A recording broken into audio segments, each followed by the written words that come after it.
L'actualité également ce mercredi, Nina, c'est l'entrée au Panthéon du résistant communiste Missak Manouchian. Oui, c'est le plus grand honneur de la République. La cérémonie sera présidée par le chef de l'État dès 18h30 ce soir.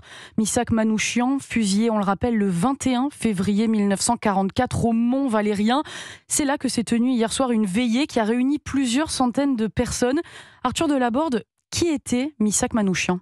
Né dans l'Empire ottoman, Missak Manouchian survit au génocide arménien de 1915. Il est alors envoyé dans un orphelinat français au Liban, puis émigre en France en 1924. Ouvrier, il suit en parallèle des cours à la Sorbonne, commence à écrire des poèmes et s'engage en politique en adhérant au Parti communiste français.